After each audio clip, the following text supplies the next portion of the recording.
Hey everyone, Luminous Plasma here, and today I want to show you guys how easy it is to replace the driver's side and passenger side's front ABS sensors. Now, I've already done the rear ABS sensors off camera, of course, but if anyone wants to see, what the installation is like, or at least a better, higher quality video of, the placement and what to do, I could probably take the rear wheels off and show you guys. But if you guys came here just for the front ABS sensors, you're in luck because these are super easy to install, and I'm gonna go completely step by step. So let's jump right into the driver's side passengers. So before just jumping in and removing everything, I just want to do a quick overview of the cable placement. So this is, of course, the ABS cable. There is, the sensor itself is actually down there and it has a bolt on it. We'll get a close-up of that in a second. But after that, you're gonna remove the clip right here and then a bolt right there on that bracket. Then it's gonna loop around and there's another bolt right there. And then after that, it's gonna snake around all the way up into the top, and under the fender liner is a quick disconnect, and that's the entire cable. So now that we've gone over that, let us jump right in and start disconnecting the ABS sensor itself, starting right there. Okay, so for the first bolt and last bolt, you are gonna need a 10mm socket. Now, don't lose it now, because everybody loses one of those. So make sure you got a nice good grip on it, the placement of it. And we're gonna use an extension and a little ratchet here, and we're just gonna get all up in that and break it loose. So there we go. Already broke it loose. Didn't need any WD-40 or any kind of metal penetrant or whatever. So yeah, I'm gonna listen this off camera since I just completely knocked the tripod. But yeah, so let me get this out of here and cut back to the next bolt.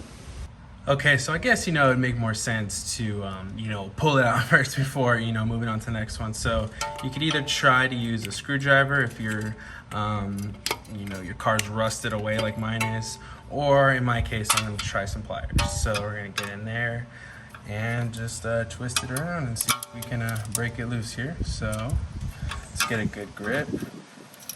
Just wiggle it side to side. And it's out. Check that out. That was so easy. Now, on to the next bolt. Okay, so for the second bolt, this one's actually going to be a 14mm. So let's go ahead and break this loose. And that was actually surprisingly easy. I did not think that one was going to, be so easy that I was going to put up a fight, but we got it out. So we're going to loosen it, get the rest by hand. Boom, out. So on to the third one. Oh my goodness, dude, this sucked. That was horrible. I went off camera for that, I ain't even gonna lie. That was rough. I am definitely gonna soak that in some kind of solution, but or just replace the bowl outright, but that was horrible. Okay, and now before we hit up the connector, there are actually two more clips we need to worry about. So it's gonna be this one right here. We're just gonna go ahead and lightly pinch and twist it out, because the way it's designed, it's just like, it's not really gonna break free from in there. I mean, you can try to wedge one of these in there, but the whole new, we call this wiring, is gonna include some new plastic there. But anyways, it has just two push tabs right there.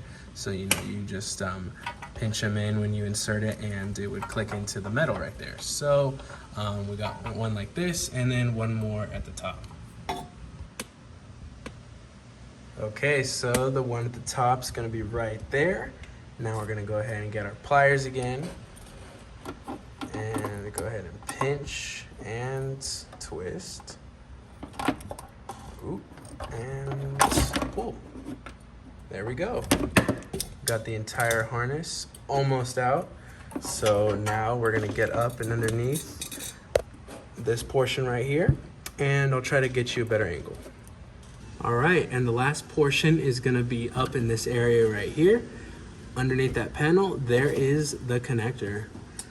So for the final portion, it looks like this is a super easy connector to work with. So we're just gonna push back on this bottom half right here. Sorry about that. Okay, so let me try to explain what I just did. So for this top connector here, you're gonna wanna press down on this bottom half and pull straight away. So the actual male end of the connector stays behind on top of another, little clip system. So I'm gonna go ahead and get my pliers again and twist and pull that out.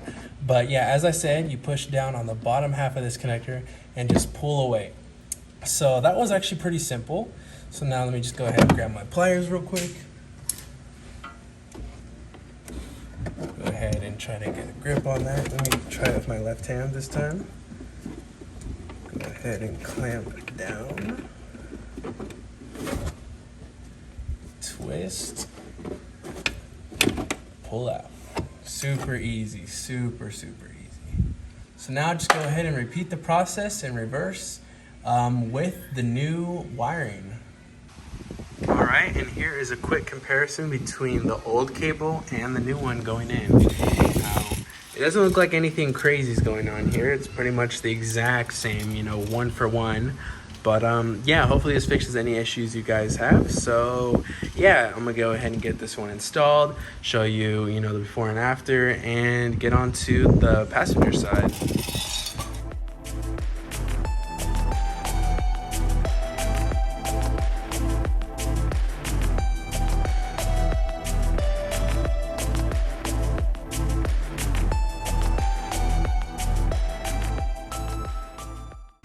Okay, just wanted to take a quick second from the time lapse to say this was so painful to get out. I almost destroyed my hand and also almost rounded out the screw, but I realized, we got air tools. So I just popped a 10 mil on this, got a lot of WD-40 on there, and boom, boom, we got it out. So now on to the clip and the connectors. We're almost done.